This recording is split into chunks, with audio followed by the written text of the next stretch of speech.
Pour ne rien manquer, abonnez-vous maintenant. Sud Radio, Berkov dans tous ses états, 12h30, 14h, Philippe David. Édition spéciale vu la tragédie à Annecy où vers 9h40, 6 personnes dont 4 enfants d'environ 3 ans. Des enfants de crèche ont été poignardés au parc du Paquier. C'est un parc qui se situe entre les bords du lac d'Annecy et la mairie. 4 des victimes, a priori, seraient en urgence absolue. Le suspect a été interpellé par la police. Il y a des vidéos qui circulent déjà de lui sur les réseaux sociaux. Il s'agirait d'un réfugié syrien. Nous sommes en compagnie de Loïc Hervé, sénateur de la Haute-Savoie. Bonjour Loïc Hervé. Bonjour. On imagine que vous devez être particulièrement ému. Oui, c'est très émouvant d'abord d'apprendre ce matin ce qui s'est passé et puis ensuite évidemment d'avoir le nombre de messages qu'on peut recevoir de solidarité, de soutien, parce que il s'agit d'enfants en très bas âge, il s'agit d'un endroit de la ville d'Annecy qui est un lieu extrêmement connu, touristique, où évidemment personne n'aurait imaginé qu'un tel drame puisse se produire. Et puis plein de questions qui sont pour l'instant sans réponse sur les motivations d'un tel acte. Donc voilà, oui, une très grande émotion ressentie par les Hauts-Savoyards, un sentiment d'effroi. Loïc Hervé, est-ce que vous auriez pu imaginer un jour qu'on s'attaque à des enfants de 3 ans?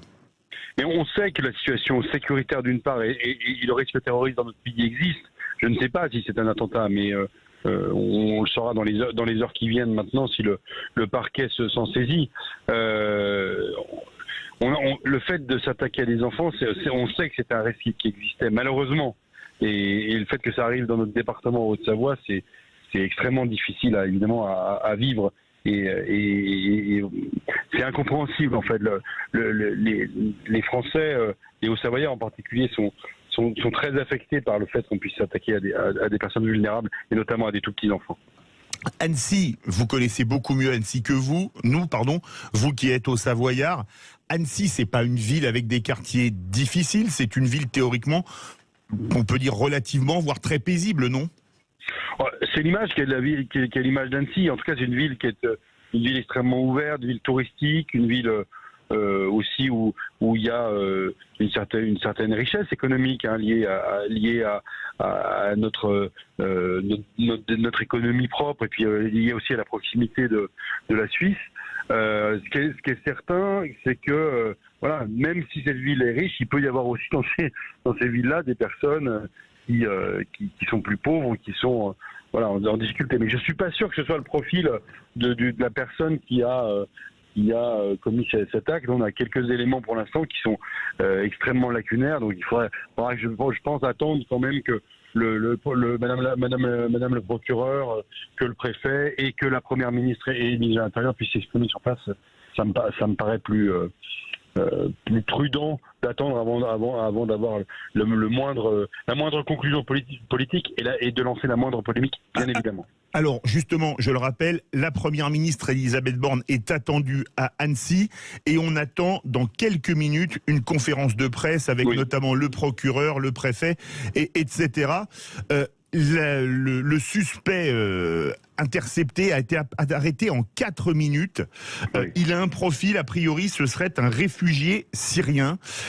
Est-ce qu'on est quand même obligé de se poser la question, puisqu'on parle vrai sur Sud Radio, c'est pas la première fois qu'un réfugié attaque quelqu'un. On se rappelle dans votre région, Auvergne-Rhône-Alpes, Timothy, 19 ans, assassiné par un réfugié afghan en 2019. Est-ce que ça pose pas de questions sur le contrôle des personnes venant de pays dangereux qui demandent l'asile en France? Non, mais je connais bien Sud Radio, il m'arrive d'intervenir régulièrement sur vos ondes, et j'aime bien votre côté cash. Alors je vais être tout à fait cash avec vous. Les tweets et les réactions qui sont antérieurs à toute communication des services de l'État, des services judiciaires, sont indécents. Donc vous ne m'entendrez jamais faire de commentaires sur l'immigration en France, la politique de l'asile politique, avant qu'on soit certain de ce qui se passe. On ne sait pas si c'est un attentat ou pas. On sait pas, on n'a aucune idée des motivations. Donc moi, je vais pas faire du Zemmour à votre antenne, et qui a déjà fait un tweet sur le sujet en disant que les enfants français étaient en danger de mort. Je trouve que ce tweet est indécent. On va par honnêteté intellectuelle, et aussi par déontologie, la déontologie du parlementaire que vous avez sur vos ondes à l'instant, c'est d'attendre avec une forme de dignité et de respect. On est encore dans la crise médicale de ce qui se passe là. On est encore sous le choc et sous la gestion d'une crise. Donc, on va attendre de ce qui se passe. Est-ce que le parquet terroriste va se saisir? Et après, on verra bien. Vous savez, c'est des sujets qui me font pas peur, moi, les sujets sécuritaires. Hein. C'est des sujets sur lesquels je bosse énormément au Sénat. Donc, on aura largement le temps de s'occuper de ces questions-là. Mais aujourd'hui, lancer une polémique avant même que la Première ministre ait mis le pied à Annecy, avant même que le procureur ou le préfet ait donné les moindres éléments, ça me paraît d'une indécence crasse. Une dernière question. Est-ce que vous avez des informations sur l'état de santé des victimes? Non, les éléments qu'on a, c'est que plusieurs pronostics vitaux sont engagés. Ça veut dire que la situation est très grave, 4. Très très grave pour les enfants et pour des adultes. Et donc oui, évidemment, la situation sur un plan médical me paraît extrêmement difficile. Merci beaucoup Loïc Hervé, sénateur de la Haute-Savoie, d'avoir été à l'antenne avec nous en direct sur Sud Radio pour commenter cette tragédie, je le rappelle, à Annecy, où vers 9h40, 6 personnes, dont 4 enfants âgés d'environ 3 ans, ont été poignardés au parc du Paquier. Merci à vous. Merci. Tout de suite, on a Claude Moniquet avec nous, spécialiste du terrorisme et expert en contre-terrorisme, cofondateur du Centre européen pour le renseignement stratégique et la sécurité. Bonjour Claude Moniquet. Bonjour.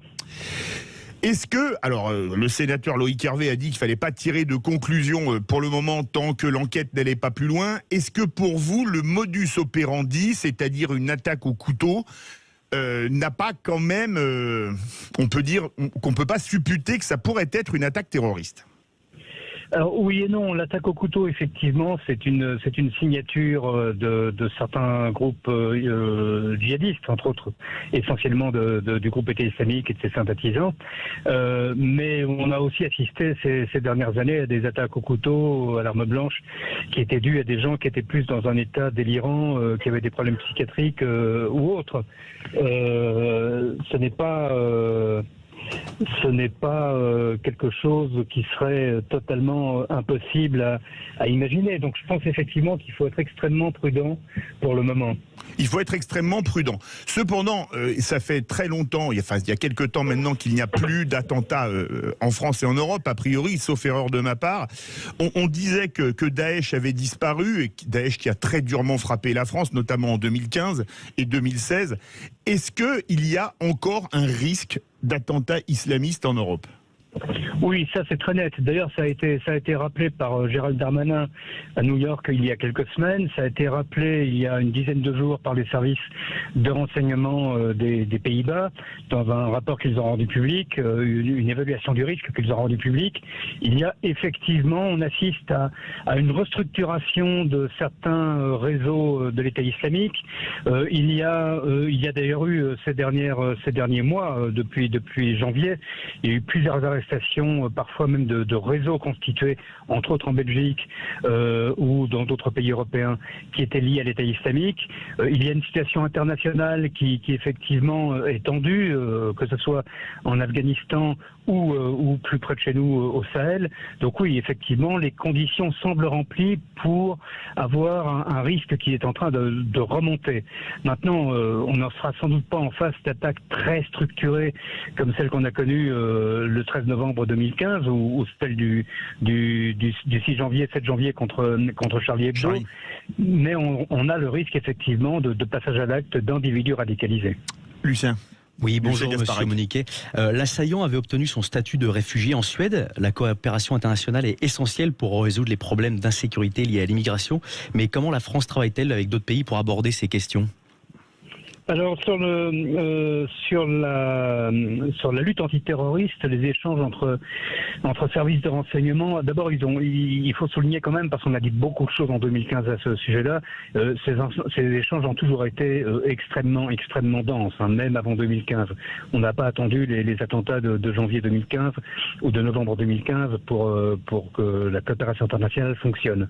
Mais il est très clair que depuis 2015, cette coopération s'est intensifiée et aujourd'hui aujourd'hui, il y a un flux d'informations, un flux de renseignements qui est parfois quotidien ou pluriquotidien entre les services de renseignement en fonction de ce qui est détecté par chaque service dans chaque pays.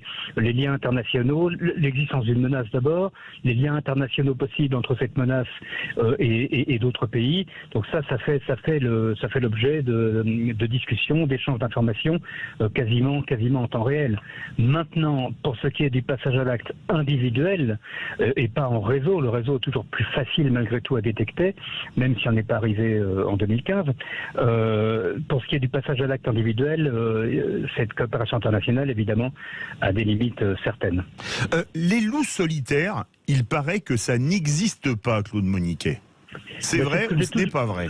Alors c'est ce que j'ai toujours dit. Le loup solitaire n'existe pas. C'est très clair parce que quand on est en face d'un acte terroriste caractérisé qui est commis par quelqu'un qui est entre guillemets sain d'esprit, parce que je pense quand même que pour poignarder les gens dans la rue, il faut pas être tout à fait fini de l'intérieur, il faut pas être tout à fait sain d'esprit, mais quelqu'un qui est structuré intellectuellement, en général, quand il passe à l'acte, il y a derrière lui des gens qui l'ont aidé, qui l'ont encouragé, qui l'ont recruté, qui l'ont motivé, qui l'ont parfois fourni des armes. Donc dans ce sens-là, on peut avoir un acteur individuel qui passe à l'acte, mais il y a des gens derrière lui. Maintenant, effectivement, quand on est en face de quelqu'un qui est ou pas radicalisé mais qui souffre de problèmes psychiatriques, là, on peut effectivement avoir des gens qui sont de purs solitaires et qui, seuls dans leur coin, dans leur délire psychotique, vont se persuader qu'ils sont des soldats du djihad sans que personne, uniquement sous l'influence de l'actualité et sans que personne leur souffle ça dans l'oreille. Vous avez parlé de ceux qui n'étaient pas des loups solitaires. Quels sont les modes de recrutement ? Alors les modes de recrutement, grosso modo, ce à quoi on assiste très clairement depuis les périodes de confinement qu'on a connues, et c'est vrai pour l'ensemble des mouvances terroristes, qu'elles soient d'extrême droite, d'extrême gauche ou djihadistes, et c'est celle-là qui est la plus dangereuse évidemment aujourd'hui, ça passe en partie par la propagande online, bien sûr, ça passe assez massivement par la propagande online, mais on a toujours du recrutement qui se fait dans les quartiers, dans les écoles. Je dis dans les écoles, c'est pas par hasard, parce que ce qu'on voit aussi depuis quelques années, c'est un rajeunissement quand même des terroristes potentiels avec des gamins qui peuvent avoir 16, 17 ou 18 ans et qui sont par exemple en train de préparer des explosifs dans la cave de leurs parents, ou qui sont en train de planifier un attentat contre une cible juive ou chrétienne ou n'importe quoi dans la rue. On a réellement un recrutement qui peut se faire partout avec une cible très claire qui est la jeunesse. Une chose, comme vous êtes fondateur, expert en contre-terrorisme, vous avez parlé des attentats du 13 novembre 2015 où il y avait une logistique énorme, etc. Aujourd'hui, vu toutes les précautions qui ont été prises par les services de contre-terrorisme que vous connaissez bien, par les services de renseignement, est-ce que ce type d'attaque est impossible et que les terroristes en sont réduits à faire, vous me passerez l'expression, ce qu'on appelle du terrorisme low cost pour des actions à un endroit précis avec une personne?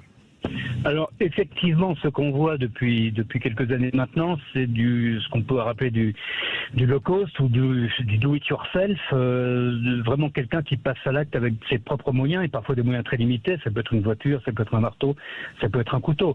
Mais je n'irai jamais jusqu'à dire qu'on ne verra plus de réseaux structurés passer à l'acte, parce que je risquerais d'être démenti dans les heures, les semaines ou les mois qui viennent. Le risque a baissé, ce risque-là a baissé, parce que ce qui avait permis les attentats de 2015, c'est le fait que l'État islamique avait une territorialité, il contrôlait un vaste territoire entre la Syrie et l'Irak. Il pouvait attirer des djihadistes européens, les entraîner et les reprojeter vers l'Europe. Aujourd'hui, ça n'existe plus. Mais un réseau peut se structurer. On a démantelé en Belgique, il y a un peu plus d'un mois, on a démantelé un double réseau avec une cellule qui était à Anvers et une cellule qui était à Bruxelles, qui préparait des attentats, qui était déjà à un niveau assez avancé de préparation et qui comptait 8 personnes.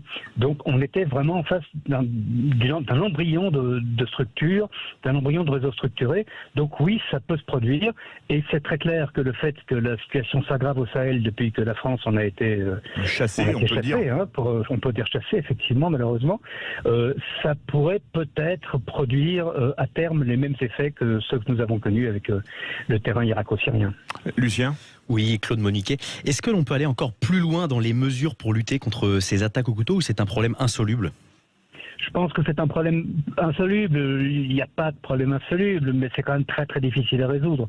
On a aujourd'hui, on a eu quand même un empilement de lois successives en France, en particulier ces dernières années, pour la lutte contre le terrorisme, pour la lutte contre la radicalisation, la lutte contre le séparatisme, etc.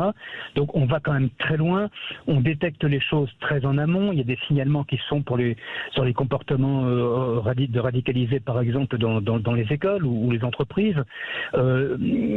En face de quelqu'un qui est convaincu, qui recruté ou pas, qui se convainc tout seul ou qui est convaincu par des tiers et qui va simplement aller s'acheter un couteau au bon marché et égorger des gens dans la rue, franchement, je pense pas qu'on puisse aller beaucoup plus loin parce qu'on est en face de gens. On peut aller beaucoup plus loin sur les réseaux structurés, mais on est déjà très loin sur la détection des achats d'armes, sur la détection des.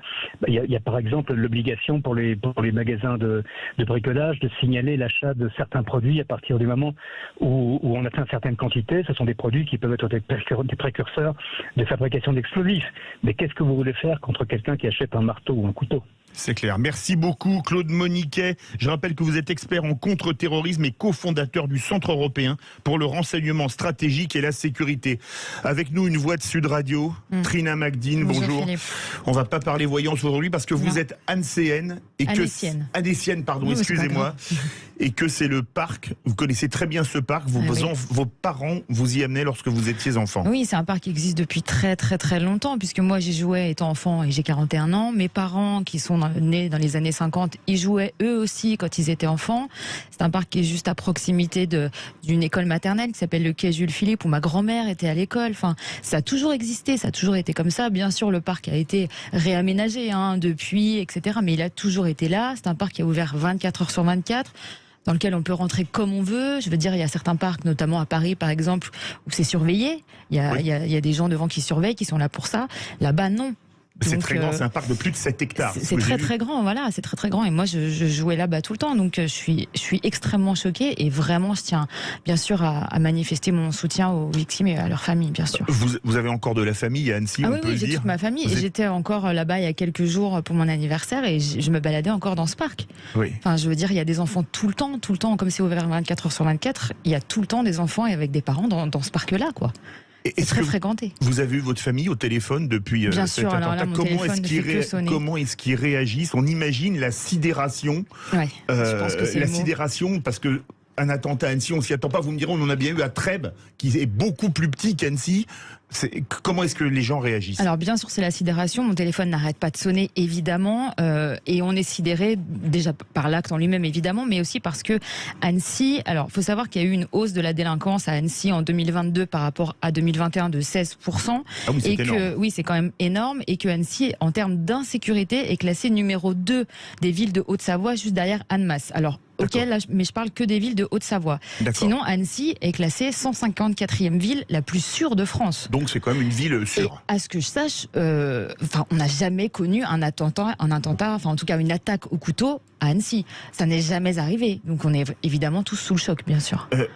Est-ce que vous auriez pu imaginer, parce que là ça dépasse tout ce qu'on peut imaginer, d'attaquer, parce que c'est des enfants de crèche, a priori, attaquer au couteau des enfants de 3 ans qui représentent, moi je suis très ému en parlant parce que j'ai ma petite fille qui a 3 ans, l'innocence absolue. Ah oui, non mais bien évidemment, enfin je veux dire personne ne peut ne pas être choqué par ça, s'en prendre à des enfants, c'est innommable, on peut pas mettre de terme là-dessus, ça devrait pas exister quelque chose comme ça, c'est pas possible. Restez avec nous Trina, on a Fabrice Galatiotto, délégué régional unité SGP Police FO d'Auvergne-Rhône-Alpes qui est en notre compagnie. Bonjour Fabrice. Bonjour. Quelles sont les informations, les dernières informations que vous pouvez nous donner en direct sur Sud Radio ? Alors, sur le déroulement de l'enquête, je ne pourrais pas vous en donner bien plus parce que je ne suis pas certain que l'auteur ait été encore entendu. Sur les faits. Mes collègues, alors, sur les faits, comme vous avez pu le dire, avec tous ces enfants qui ont été agressés, un passant aussi qui a essayé d'interpeller l'auteur des faits. Voilà, l'intervention rapide de mes collègues, les scènes d'horreur, parce que comme j'entendais précédemment, s'attaquer à des enfants et arriver sur des enfants blessés, mais une ignominie absolue, c'est affreux, avec des points de compression à faire. Voilà la scène, quoi. Je rappelle qu'un point de compression pour les auditeurs, c'est un point pour arrêter une hémorragie. Ouais. C'est ça, oui, tout à fait. Voilà, dans une poussette. Enfin, j'imagine des choses affreuses qu'ont pu vivre les personnes témoins de cette scène. Vos collègues sont évidemment sur place. L'auteur a été interpellé. A priori, il s'agit bien d'un réfugié syrien âgé d'environ 45 ans aux infos que l'on aurait. Sur l'âge, je ne sais pas. Sur le fait que ce soit un réfugié syrien, oui.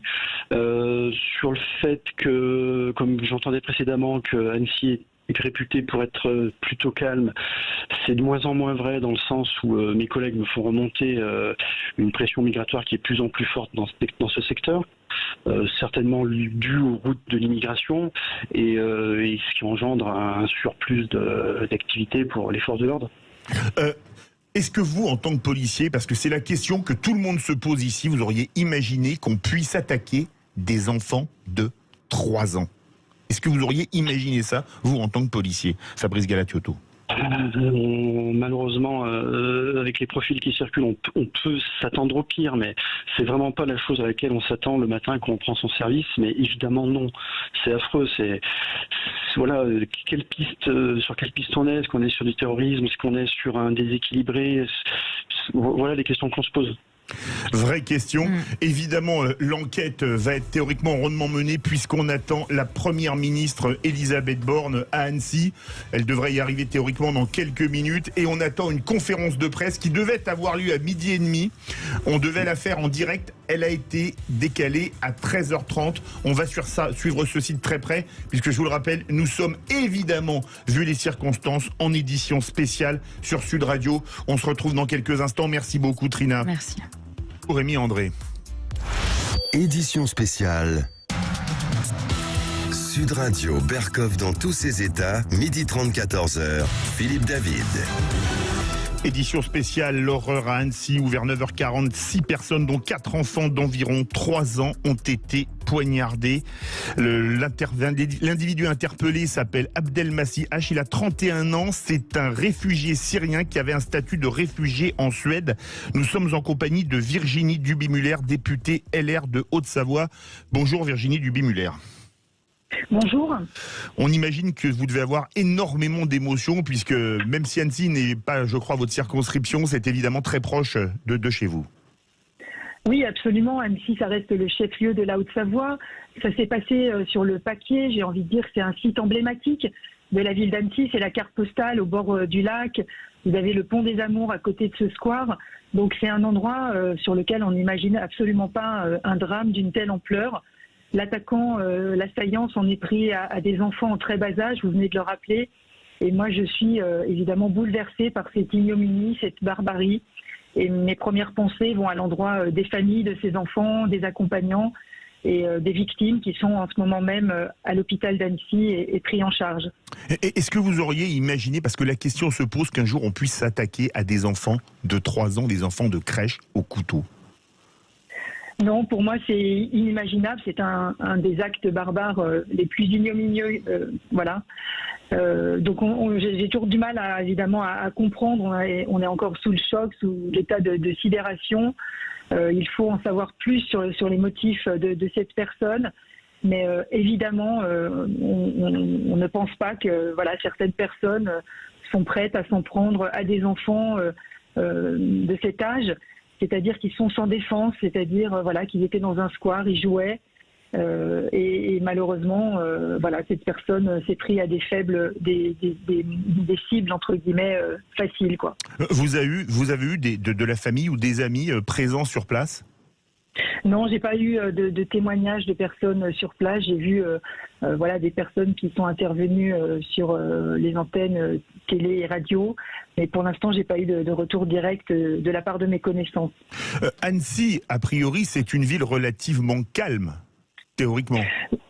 Oui, c'est une ville... Même si la criminalité a augmenté, la délinquance a augmenté, c'est pas la pire ville de France.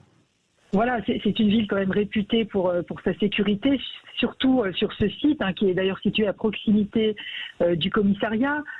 Comme dans d'autres villes moyennes, nous avons des problèmes de stupéfiants, de cambriolage, de violences intrafamiliales, mais jamais nous n'avons connu une attaque méthodique comme celle qui s'est passée ce matin et encore à l'endroit, je le rappelle, d'enfants qui jouaient dans un square.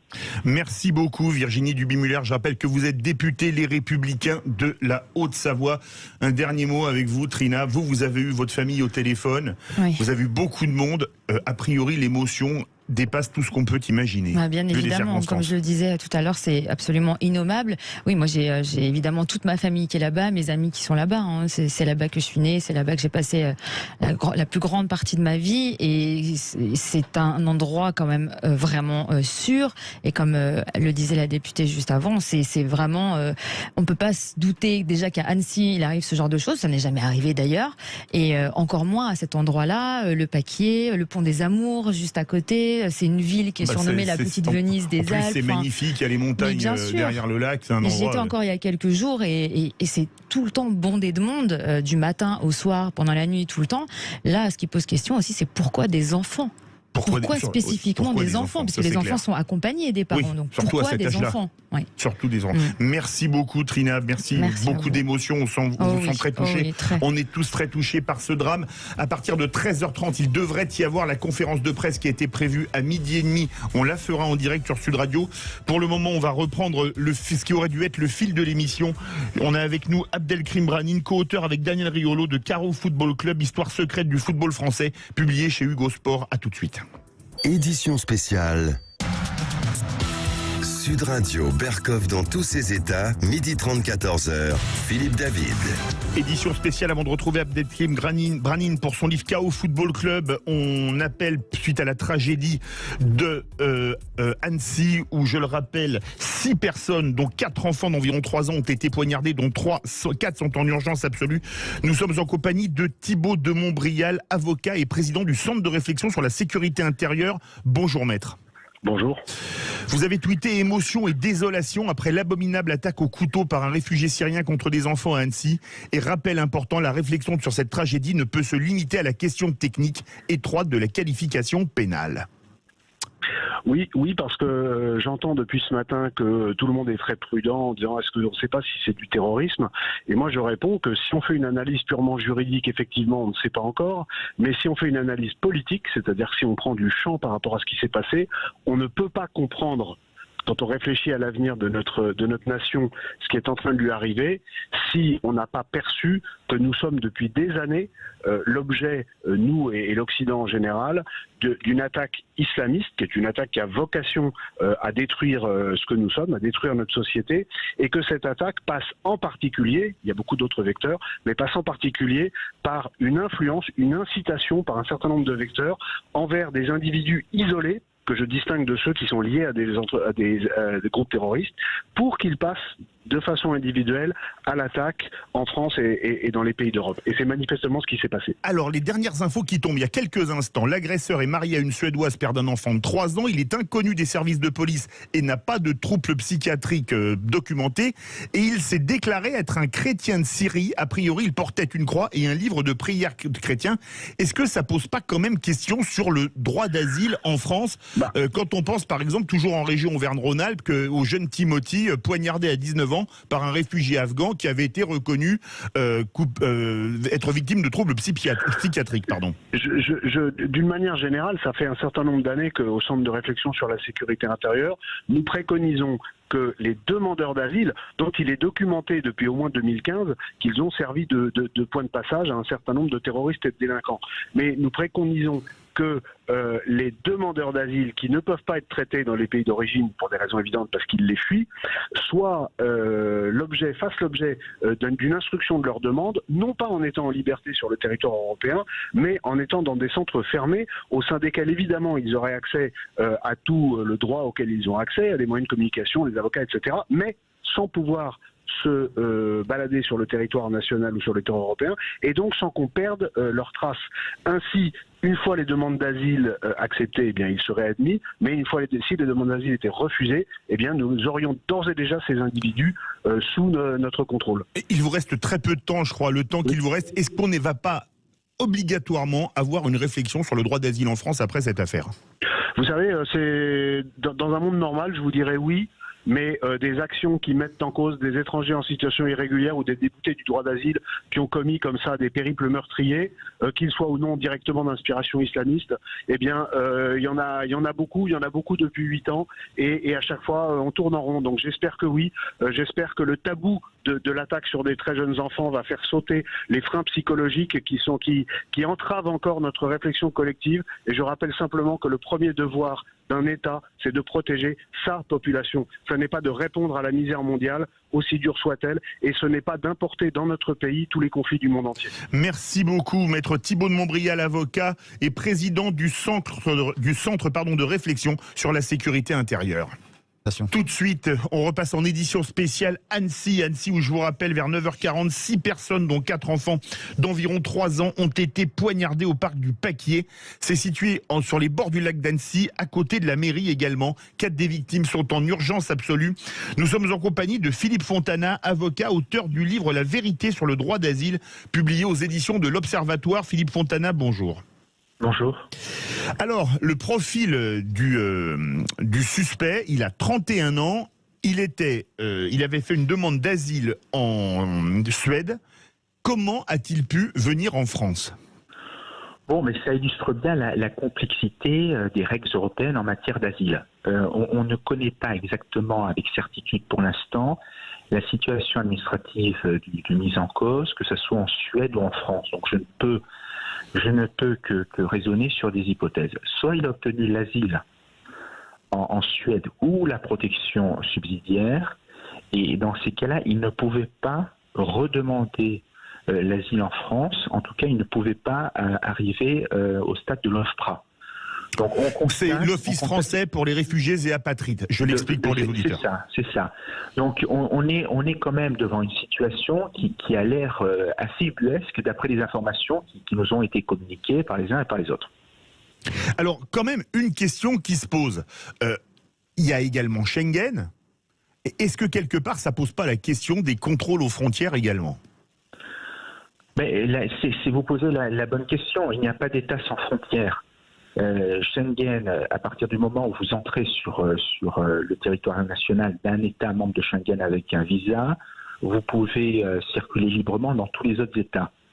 Donc ça facilite effectivement le transfert de personnes dont la situation n'est pas extrêmement claire d'un point de vue du séjour sur le territoire d'un État ou d'un autre. Est-ce qu'il y a, vous avez écrit un livre dessus, La vérité sur le droit d'asile, publié aux éditions de l'Observatoire, y a-t-il beaucoup d'abus du droit d'asile en France, Philippe Fontana ? Bon, énormément. Sur les 156 000 demandes présentées en 2022, on sait, en considérant les chiffres des années précédentes, 60% des demandeurs seront déboutés. Attendez, ne bougez pas parce qu'on ne vous entend pas très bien. Vous m'entendez ? Oui, je vous entends. Là, c'est bon. Allez-y. Donc, sur les 150 000 demandes, on sait que 60% des demandeurs seront déboutés soit au stade de l'OFPRA, oui, 25%, soit après un recours devant la CNDA à hauteur de 40%. C'est la Commission nationale du droit d'asile. C'est la Cour nationale du droit d'asile. Donc, en fait, la plupart des gens qui demandent l'asile en France ou la protection subsidiaire se voient déboutés. Donc, effectivement, il y a un détournement ou un dévoiement de la demande d'asile en France qui est entre facilité par le fait que la compétence partagée avec l'Union européenne et d'autre part que la complexité des règles dictées par l'Union européenne rend la coopération entre les États, ce qu'on appelle le protocole, le règlement Dublin, extrêmement compliqué. Mais Philippe Fontana, vous dites que 60% des demandeurs de droit d'asile sont déboutés. Combien de pourcents sont réellement expulsés ? Parce que les taux de réalisation d'OQTF ne sont pas particulièrement brillants en France. Alors, le chiffre est très clair, c'est 5,6%. Oui, donc pas particulièrement brillant, on est bien d'accord. Donc, en fait, il y a trois stades. Soit le demandeur obtient l'asile et il a un titre de résidence de 10 ans en France. Soit il obtient la protection subsidiaire, qui est, on va dire, une forme édulcorée d'asile. L'asile, c'est pour les personnes qui sont persécutées dans leur pays. La protection subsidiaire, ce sont pour les personnes qui peuvent être victimes de violences. Par exemple, en Syrie, la violence liée à la situation de la guerre fait qu'elles peuvent obtenir une protection subsidiaire en France ou dans l'Union européenne. Et puis après, le temps de l'instruction de la demande, il faut bien comprendre pour vos auditeurs qu'une personne qui rentre irrégulièrement sur le territoire français, à partir du moment où elle demande l'asile ou la protection subsidiaire, voit son séjour devenir régulier sur le territoire national. Et donc au bout d'un an et demi, 2 ans, si elle n'obtient ni l'asile ni la protection subsidiaire, à ce moment-là se pose la question de son séjour en France. Et comme il y a des difficultés à la reconduire dans son pays, elle a toutes les chances de rester si elle a fondé une famille, si elle a des enfants, si elle travaille, et dans ces cas-là, elle restera sur le territoire national. Donc en fait, la demande d'asile est le meilleur moyen pour obtenir un séjour régulier en France. Merci beaucoup Philippe Fontana, avocat et auteur du livre La vérité sur le droit d'asile, publié aux éditions de l'Observatoire. On retrouve Pierre-Marie Sève, directeur de l'Institut pour la justice. Bonjour Pierre-Marie Sève. Oui, bonjour. Bonjour à tous. Tout à l'heure, on avait l'avocat Thibault de Montbrial qui disait qu'on ne pourrait pas échapper à une réflexion sur le droit d'asile. Quelle est votre réaction, notamment après avoir entendu ces propos et ceux de Philippe Fontana ? Alors ma réaction, tout d'abord déjà sur l'attentat qui est absolument ignoble, surtout quand on est père de famille. Enfin, je pense qu'il faut quand même bien le vocaliser, cette émotion qui est très saine, que tout le monde devrait avoir quand des enfants sont poignardés, visés comme ça a été le cas là. Les vidéos sont absolument atroces et d'ailleurs je ne conseille pas de les regarder. Donc c'est important, je pense, de rappeler cette émotion-là qui est légitime et qui est saine dans un pays normal. Deuxièmement, alors je rejoins les propos qui ont été dits auparavant. Moi, c'est vrai que je pense au droit d'asile. Le droit d'asile est aujourd'hui une prérogative essentiellement européenne.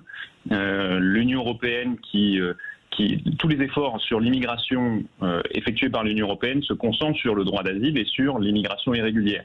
Je rappelle par exemple que c'est grâce entre guillemets au droit de l'Union européenne que le délit de séjour irrégulier a été abrogé dans tous les pays membres. Donc ça c'est un premier point qui donne peut-être un petit peu un sens idéologique au travail qui est fait par l'Union européenne. Et puis moi je m'interroge, je pense que là, la question de la responsabilité doit reposer sur l'Union européenne. Quand on voit par exemple que la Cour de justice de l'Union européenne depuis des années condamne la Pologne, la Hongrie, la République tchèque, voire d'autres pays tout simplement parce qu'ils vont détenir. Alors j'ai le souvenir de la Hongrie, qui avait été condamnée par la Cour de justice de l'Union européenne parce qu'elle avait détenu pendant 3-4 jours un migrant illégal dans une zone de transit. Donc, je pense que ce travail de SAP qui est fait par l'Union européenne et par tout ce droit européen doit absolument être pointé du doigt parce que c'est lui le responsable. Une question, est-ce que vous auriez imaginé, vous suivez de très près les problématiques de justice en tant que directeur de l'Institut pour la justice, qu'on pourrait s'attaquer un jour à des enfants de crèche, des enfants de 3 ans? Très sincèrement, ça paraît nous ici, inhumain. c'est ce qu'on se dit, on n'imaginait pas que ça puisse arriver. Non, bien sûr, ça paraît complètement inhumain, Donc je pense qu'un cerveau normalement constitué ne peut pas imaginer que des enfants de 3 ans puissent être visés. On se dit que même les pires criminels, que même les plus fous, les plus déséquilibrés ne vont pas penser à attaquer des enfants, mais pour autant, l'horreur va au-delà de ce qu'on peut imaginer et ça doit nous servir de leçon. J'ai beaucoup insisté sur l'émotion que ça doit créer, mais il faut absolument ensuite une réaction rationnelle et saine qui est une réforme de tout ce droit d'asile. Il nous reste même pas 1 minute. Est-ce que vous croyez pas que, comme d'habitude, la réaction, ça va être des bougies, des marches blanches, des larrouements et derrière rien?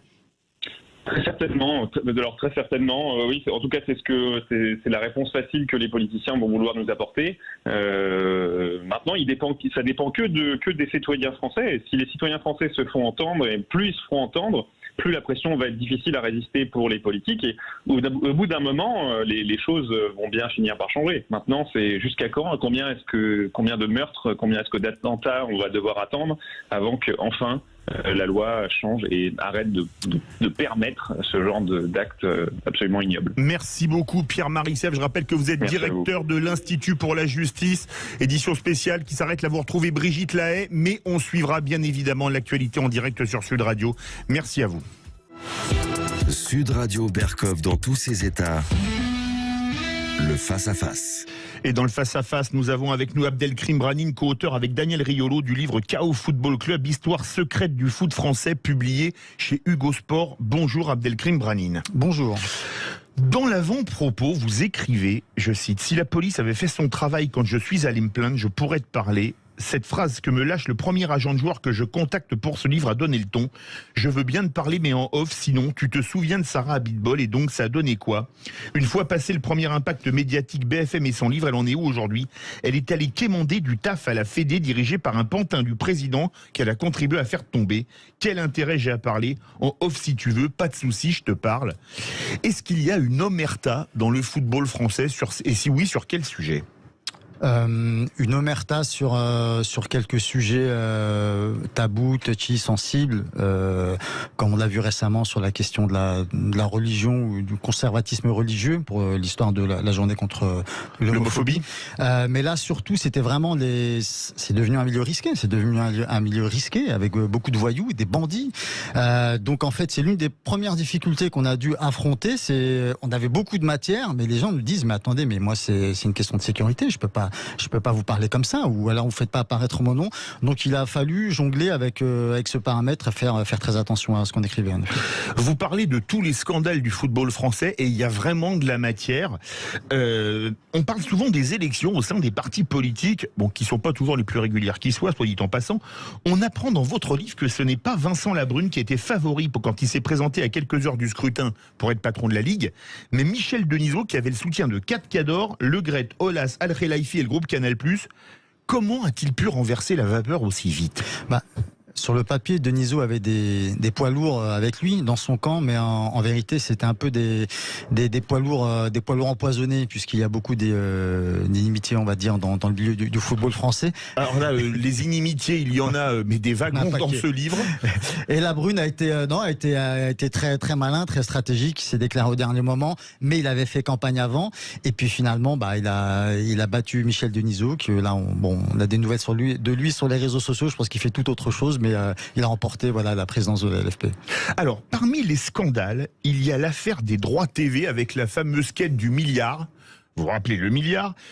Comment, parce que la question se pose, comment a-t-on pu faire confiance à Mediapro qui a fait faillite? Et y a-t-il eu des conséquences pour les responsables? Parce que tout le monde ne voulait pas signer avec Mediapro, faut-il le rappeler? On va rappeler qui était Mediapro aussi. Mediapro, donc... c'était des Catalans. Voilà, acquiert les droits de retransmission du championnat de France, de Ligue 1. Tout de suite, il y a des doutes parce qu'il y a un passif qui est pas terrible. Donc on se dit, ils vont pas pouvoir assurer. Et évidemment, on s'est pas trompé. Donc il y a une faillite de Mediapro. Ce qui est assez terrible, c'est qu'on n'a pas vraiment cherché à les responsables. On s'est retrouvé devant une crise multiple. Il y a eu la crise du Covid, donc Mediapro. Tout ça a fortement impacté financièrement les clubs de Ligue 1. Donc en effet, Labrune avait fait campagne en promettant ce milliard. Donc les présidents de Ligue 1 lui ont dit vas-y, va nous le trouver ce milliard. Oui. Alors il l'a trouvé, mais à quel prix? Puisqu'on, comme on dit, il faut vendre une partie des bijoux de famille. Donc je crois que c'est 13% des droits de la société commerciale nouvellement créée pour gérer les droits. Et donc c'est ce fameux fonds luxembourgeois qui remporte le lot. C'est ça, c'est un peu comme une fête foraine, quoi. Mais est-ce qu'il y a eu des sanctions contre ceux qui ont fait, on peut dire, un peu n'importe quoi? Parce que les droits télé, c'est ce qui permet au football football français de vivre, beaucoup plus que les recettes guichet, surtout quand on voit les salaires des joueurs. Et on parlera des problèmes d'argent qui font partie des scandales un peu plus tard. Bien sûr, non, les clubs, c'est ça. C'est pour ça qu'à chaque fois, il y a une vraie bagarre en début de saison sur les histoires d'heures de retransmission, etc. Parce que c'est ce qui fait vivre principalement les clubs français. À ma connaissance, non, il n'y a pas eu de... Enfin, vous savez, on est dans un pays où il n'y a jamais de responsable. Oui, responsable mais pas coupable. Responsable, d'accord, mais pas coupable. Donc on sait à peu près qui a, entre guillemets, merdé, pardonnez-moi cette expression. Mais non, après, on recommence quasiment presque avec les mêmes en général. Hein. Alors, il y a dans le second chapitre, commence ainsi. Je le lis. En plus, c'est bien écrit. Merci. Sarcelles, banlieue nord de Paris, c'est ici que commence la gigantesque chaîne alimentaire. Vous parlez de chaîne alimentaire du football français. C'est ici et dans toutes les autres zones défavorisées du pays que se forment les premiers maillons qui généreront potentiellement un jour contrat, transfert, sponsor, droit TV et autres commissions, déclarées ou non. Des territoires et des populations ouvertement ciblées. Depuis que les instances sportives nationales ont conféré de manière plus ou moins explicite au quartier populaire le statut d'armée de réserve de l'industrie footballistique, ça rappelle Marx avec l'armée de réserve du capitalisme. C'est ça. Depuis la mise en place, et là c'est du très lourd, d'un processus de ghettoisation qui a longtemps consisté à recruter majoritairement des Noirs puissants et des Maghrébins techniques selon des critères qui relèvent de l'assignation identitaire. Vous aviez écrit un roman qui parlait du communautarisme dans le football, intitulé Le Petit Sultan. Comment en est-on arrivé à cette situation ? Moi, je l'évoquais dans Le Petit Sultan. Daniel Riolo, ça fait pas mal de temps qu'il évoque, il parle de ghettoisation. Il en avait déjà parlé dans Racaille Football Club il y a une bonne dizaine d'années. Et on lui avait sauté à la gorge en le traitant de tous les noms, y compris de racisme, malheureusement, puisque dès qu'on vient sur ces sujets, les insultes fusent. Moi, je l'ai entendu très clairement il y a longtemps, lorsque j'écrivais, des recruteurs qui me disaient ouvertement, bien sûr, on vise le black grand costaud, on sait que sa famille, on va lui proposer. Ah oui, ça avait été le scandale à la Fédération française avec Laurent Blanc, les blacks grands costauds puissants. Maintenant, ça a un peu changé parce que les centres de formation ont revu un petit peu leurs critères, mais ça existe quand même plus ou moins. Le maghrébin, milieu de terrain, technique, etc. Non, c'est comme ça qu'on cible, parce qu'on sait que dans les quartiers populaires, il y a énormément d'envie, il y a énormément de jeunes qui on les a fait rêver avec l'équipe de France de 98, avec aujourd'hui Mbappé, avant Anelka, etc. Donc, c'est une voie un petit peu facile, et c'est des jeunes faciles à convaincre, également des parents faciles à convaincre. Donc, il y a beaucoup d'argent là-dedans, donc on arrive à convaincre ces jeunes, mais en effet, ouais, non, Alors, ils l'assumeront pas publiquement, mais c'est des choses que j'ai entendues très régulièrement, des recruteurs, des gens dans les centres de formation, vraiment parler de critères ethniques de manière très, très détendue comme ça, quoi. Ouais. Mais c'est complètement fou que ça passe. C'est complètement fou, oui, bien sûr. Ouais. Alors justement, je vous cite, il y a les Noirs puissants et les Maghrébins techniques. Moi, je vais vous poser une question, Sud Radio, parlons vrai. Quelle est la place des Blancs ? Est-ce qu'ils sont victimes de racisme ? Comme l'avait dit Vikash Dorasso, qu'on peut pas soupçonner de racisme, lors d'une émission de télévision en novembre 2008. C'est-à-dire il y a 15 ans. Disons que pour dire les choses, un petit gamin blanc qui se retrouve là-dedans, il peut être vite perdu, parce qu'en fait, évidemment, il est entouré en général de jeunes de quartier qui, eux, des fois, on leur confère même un statut de chef de famille, puisqu'il va être chargé d'être recruté pour ensuite faire bouillir la marmite au sein de sa famille. Donc, il vient pas. C'est triste à dire, mais il vient pas pour s'amuser, quoi. C'est ça qui est assez terrible. Donc, il se retrouve là, il est minoritaire. Des fois, on peut avoir en effet des phénomènes de repli identitaire, voire pire. Et oui, ça s'est vu. Bon, c'est quelque chose d'assez tabou qui existe. Maintenant, il ne s'agit pas de faire des raccourcis, mais évidemment, ça existe. Il faut pas se le cacher.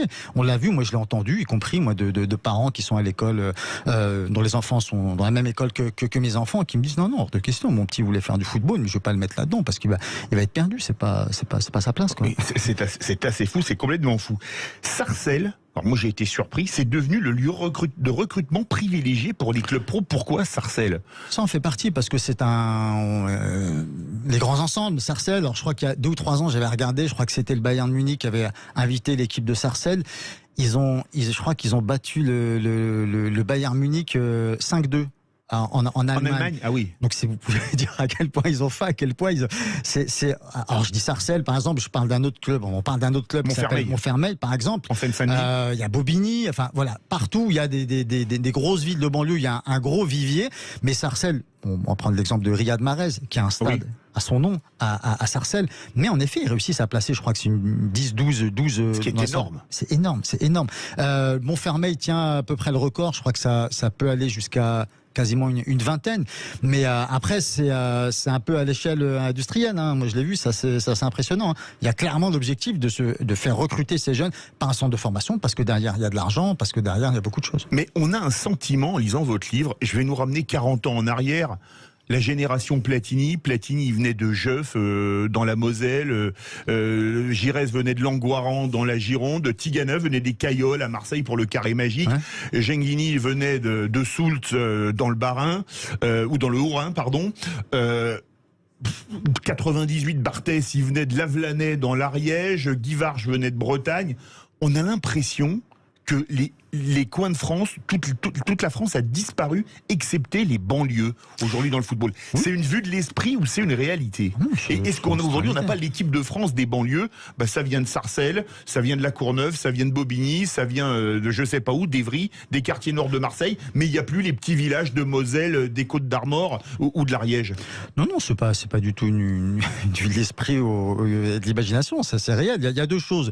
On est passé de l'artisanat à l'industriel, ça c'est sûr. Et puis ensuite, puisque les centres de formation, ils se prennent même plus la tête à aller voir. La Ligue de France est un pôle.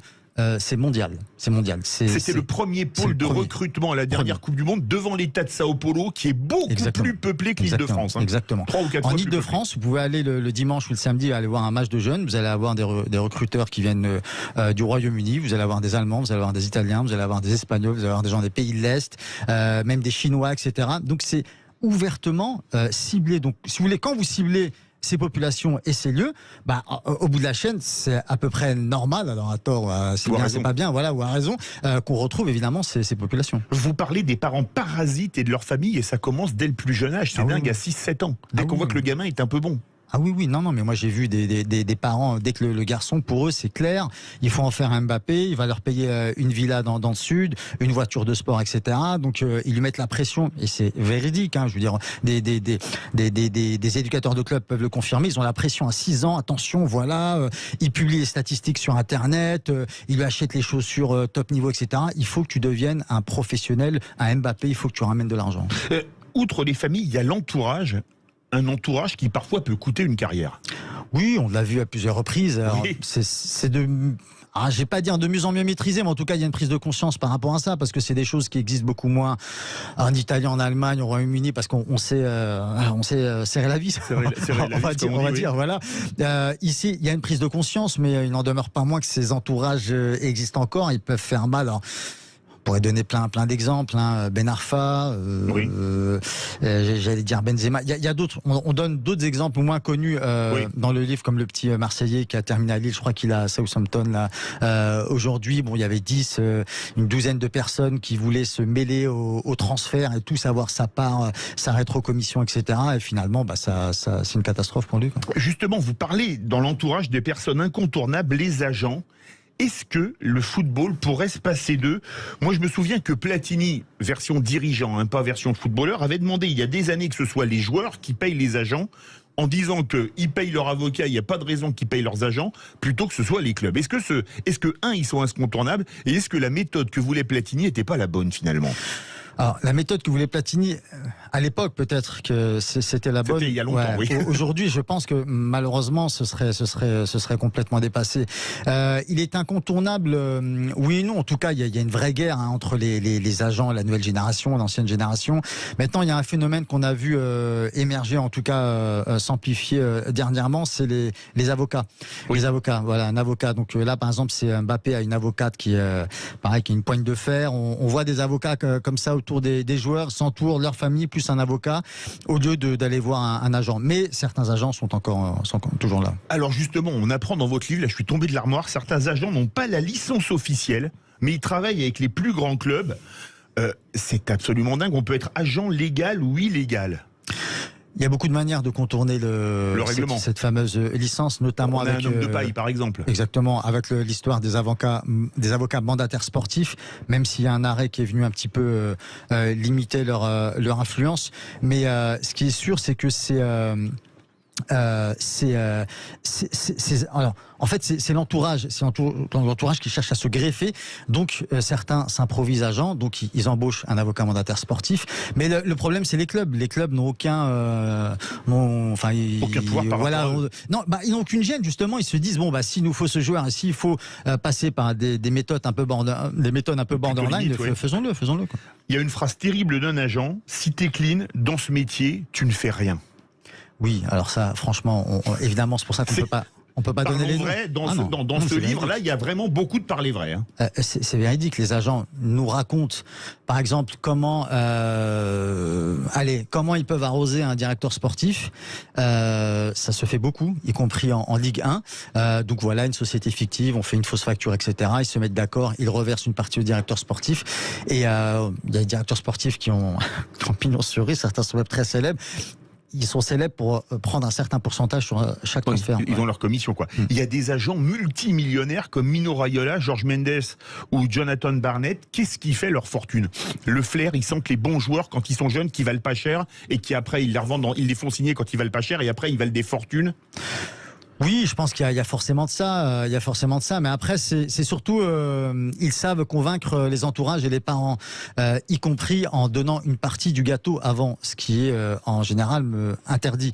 Et les agents, dans le livre, on le raconte, il y a eu une agence de joueurs et qui nous dit mais arrêtons d'être hypocrites. Vous êtes obligés de donner une partie du gâteau avant aux parents pour convaincre. Sauf qu'il y en a qui l'assument et il y en a d'autres qui ne l'assument pas.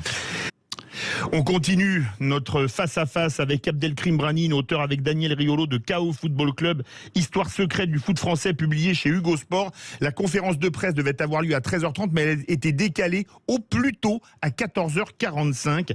On revient sur ce livre. On apprend dans le livre, on parle souvent de la déconnexion des footballeurs, qu'il y a, alors là je l'ai appris en le lisant, un magazine des footballeurs professionnels, Sport Elite, avec des pubs assez surprenantes, par exemple pour des jets privés. C'est quand même... Est-ce qu'ils sont encore connectés une fois qu'ils ont réussi? Le micro n'est pas ouvert. Alors, oui, allez-y, c'est bon. C'est Daniel Riolo qui a découvert cette revue, je crois que c'est... dans un cocktail. C'est Jérôme Bretagne qui a fait une interview dedans, et il m'a envoyé des captures écran, et c'est vrai que on en riait, mais à la fin on se dit mais c'est incroyable. Donc les paires de basket, il n'y en avait pas une en dessous de 1000 €. C'est ça. Il y a une pub pour des parkings spéciaux pour une Ferrari, un voyage en jet privé au dernier moment, enfin des choses, mais totalement c'est un autre monde. Et même cette revue, vous et moi, on ne peut pas se la procurer, c'est impossible de se la procurer. Il n'y a que les footballeurs qui y ont accès. Et en effet, ça en dit long sur la déconnexion en effet des footballeurs professionnels. On va parler d'une chose, on apprend dans ce livre qu'en 2018, Griezmann enregistre avec Movistar 2 clips, un Je pars et un Je reste avec l'Atlético Madrid. Est-ce que l'amour du maillot, ça existe encore? Moi, je me souviens d'un certain joueur, pas de l'Atlético, mais du Real, Robinho, qui voulait aller à Chelsea, qui va à Manchester City et qui se gourde de club en conférence de presse, qui avait fait pouffer de rire toute la salle.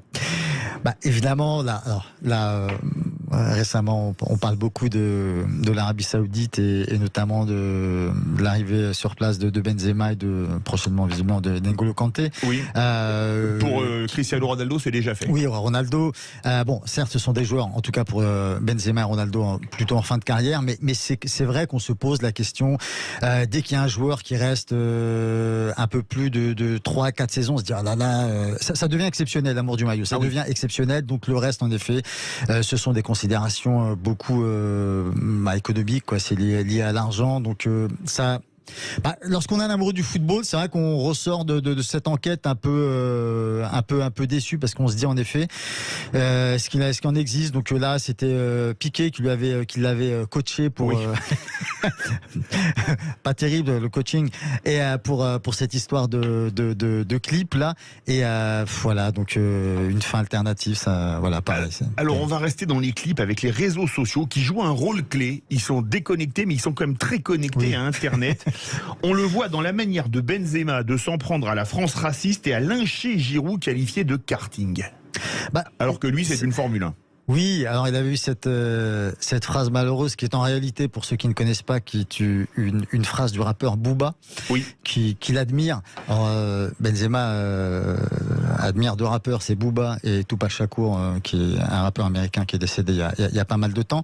Et c'est vrai que, alors Daniel en a parlé à plusieurs reprises, et c'est vrai que moi c'est quelque chose que j'ai suivi. Donc Giroud est devenu, malgré lui, l'icône de la, je sais pas comment on peut dire ça, de la France profonde. De la France des terroirs, on va dire ça comme ça. La France du terroir, et Benzema, de la France des banlieues. Benzema, il a pas grand chose à voir finalement avec même ces histoires de banlieue. Moi je trouve qu'il surjoue beaucoup ce personnage de banlieue. Il habite dans une maison, il est complètement déconnecté, en tout cas à Madrid. Il met la photo avec sa nouvelle Bugatti. Quand on connaît le prix d'une Bugatti qui fait pratiquement passer une Ferrari pour une voiture de prolo, c'est sûr. Ça fait belle lurette qu'il a quitté les HLM de Bron, là où il est né. Donc bon, il surjoue un peu, quoi. Alors, il est revenu en équipe de France. C'est vrai que c'est l'intervention de Macron qui l'a fait revenir malgré sa condamnation dans l'affaire de la sextape de Valbuena. C'est une rumeur urbaine qui court. Emmanuel Macron aime beaucoup, en général en France, les présidents de la République aiment beaucoup s'occuper de football. Ils ont un accès quasiment direct à la Fédération française de football, ce qui pose problème puisque le ministre des Sports est en général squeezé entre les deux. Donc franchement c'est possible, puisque vous savez qu'Emmanuel Macron est intervenu en tout cas pour que Mbappé reste à Paris, même s'il est supporter de Marseille. Mais on n'a pas de preuves, mais c'est quelque chose de possible. On sait, quand on connaît l'impact politique qu'a le football, moi franchement j'y crois. Alors justement, vous parlez du départ de Benzema du Qatar avant la Coupe du Monde, blessure. Que s'est-il passé a priori ? On donne pas mal de détails, mais en gros, Deschamps, on a l'impression qu'il se sentait obligé de le sélectionner, étant donné le niveau qu'a Benzema. Et qu'il avait eu le Ballon d'Or. Ballon d'Or, de se priver d'un Ballon d'Or, c'est quand même pas terrible, mais il n'en avait pas très envie pour l'unité du groupe, d'après ce qu'il avait constaté. Il y avait des clans, il y avait un clan qui voulait pas trop de Benzema, donc on a un petit peu tergiversé sur cette histoire de blessure, on l'a mal géré, puis on lui a dit de partir. Donc c'est vrai que même malgré tout, Benzema, malgré tout ce qu'on peut penser de Benzema, en tout cas aucun joueur ne mérite une telle sortie. Il aura mieux fait de ne pas le prendre, et puis c'est tout. On parle d'un autre joueur qui n'a pas fait la Coupe du Monde, l'affaire Pogba. Alors là, c'est la folie, parce que est-ce que c'est une affaire de racaille ou une affaire de famille ? J'ai cité racaille volontairement, comme c'était le titre d'un livre précédent de votre co-auteur. Franchement, c'est les deux, famille, parce que famille élargie, parce que famille, il y a le frère, donc Mathias Pogba, mais famille au sens ami, quoi, puisque ce sont des garçons. D'ailleurs, quand on lit les conversations enregistrées, il s'appelle frère. Ah oui, oui. Bon, ça, c'est un peu un tic de langage, mais c'est vrai, ce sont des jeunes avec qui il a grandi. Maintenant, nous, on explore aussi l'hypothèse d'une équipe au-dessus de l'entourage de Pogba qui aurait fait pression sur cette équipe pour obtenir ces fameux 13 millions d'euros, puisque par exemple les deux personnes qui étaient cagoulées, qui ont braqué des fusils d'assaut sur Pogba, on n'a ni leur nom, on ne sait absolument rien sur eux. Donc ils existent, mais on ne sait pas qui ils sont. Il y a un vrai contentieux avec Mbappé, a priori. Là, c'est plus pour une histoire de marabout. Oui. Alors ça, pour la petite histoire, le livre était déjà maquetté. On a réussi à se procurer la première audition de Pogba par la police italienne, où il est fait mention de ce fameux terme de macumba. Donc le policier italien demande à Paul Pogba, est-il vrai que vous avez fait une macumba sur Mbappé ? Et on a cette conversation un peu surréaliste où Paul Pogba dit non, je n'ai pas fait de macumba sur Mbappé. Donc macumba, c'est un jargon des sorciers, des marabouts. Donc c'est un sort, quoi. Et donc voilà, il assure qu'il n'a pas fait de macumba sur Mbappé. Ce qui est d'impressionnant, c'est que les footballeurs sont très ciblés par les voyous à Paris ou à Marseille. C'est pas du bon français, homejacking, carjacking. C'est une marque pour les voyous de braquer des footballeurs ? Les voyous vont où il y a de l'argent. Là où il y a l'argent. Donc, et c'est pour ça qu'en fait, on sait que on a donné le camp des loges où les joueurs du Paris Saint-Germain, c'est une bijouterie de luxe sans système d'alarme, puisque c'est vrai qu'il leur suffit une demi-heure pour aller au camp des loges, pour être en contact avec les grandes stars. Et c'est pour ça aussi que certains footballeurs français, on s'est toujours posé la question, je ne sais plus pourquoi Kanté n'est pas venu à Paris, pourquoi Pogba n'est pas venu à Paris. En partie pour ça. En partie pour ça. Un excellent livre, KO Football Club, histoire secrète du foot français, publié chez Hugo Sport. On retrouve tout de suite Abdelkrim Branine. Vous voulez poser des questions ? Appelez-nous au 0826 300 300. Sud Radio Berkov dans tous ses états. Appelez maintenant pour réagir 0826 300 300.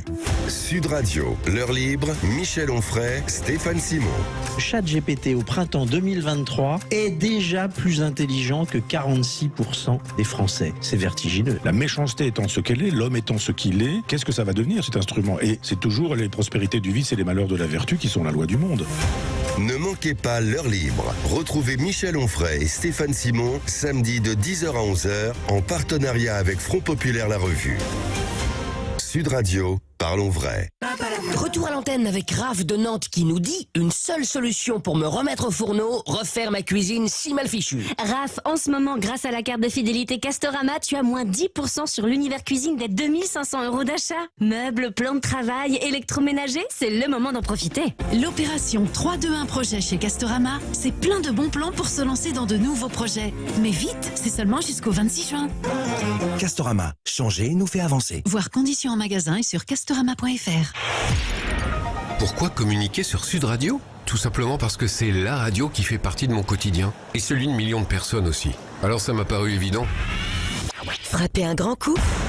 Communiquez sur Sud Radio partout en France pour faire connaître votre marque, votre activité, vos produits, vos événements. Notre équipe est là pour vous conseiller.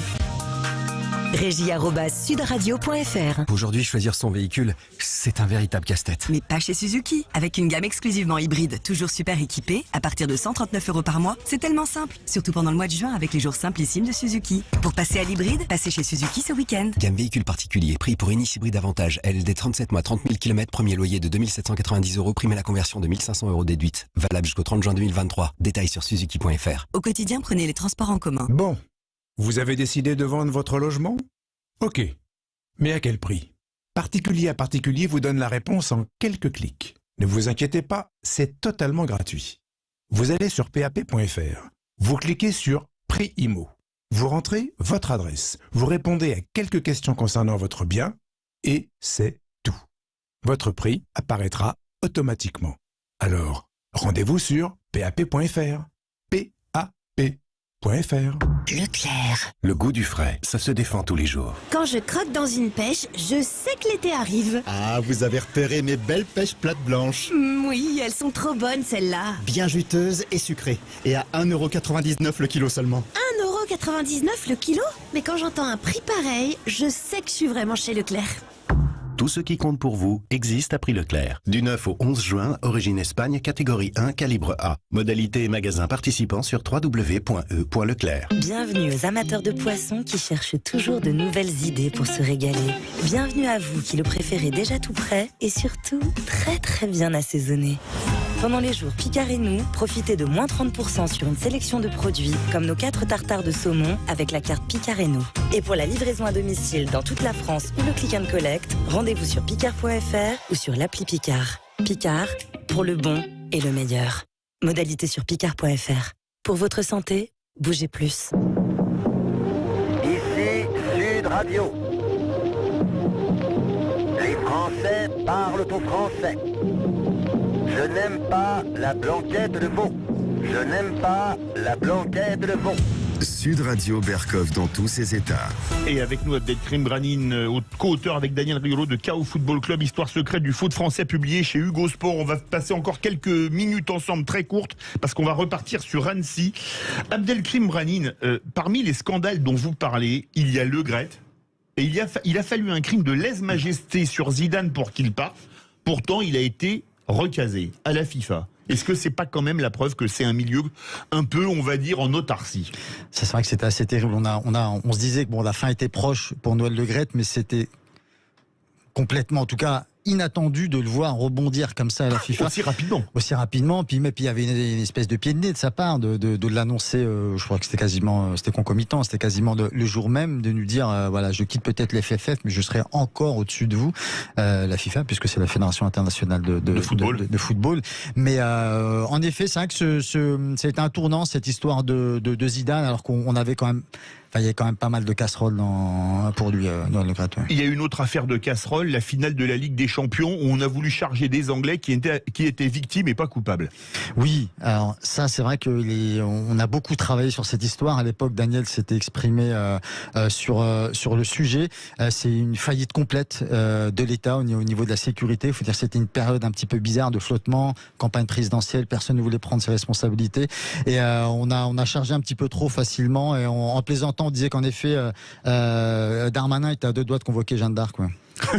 Allez, dernière question. Les scandales, ils n'enlèveront jamais la passion pour le football. Non, c'est pas évidemment nous le but c'est on a évoqué beaucoup l'extra sportif, mais on prend toujours autant de plaisir à regarder un super match de Ligue des Champions. On attend tous avec impatience l'Euro, la Coupe du Monde et même la Ligue 1, même si des fois on fait quelques bons. Oui, c'est clair. Merci beaucoup. Les circonstances étaient vraiment compliquées. Merci beaucoup Abdelkrim Brahim, co-auteur avec Daniel Riolo de KO Football Club, histoire secrète du foot français, publié chez Hugo Sport, un livre passionnant même si on n'aime pas le football. Merci beaucoup à vous. Merci pour l'invitation.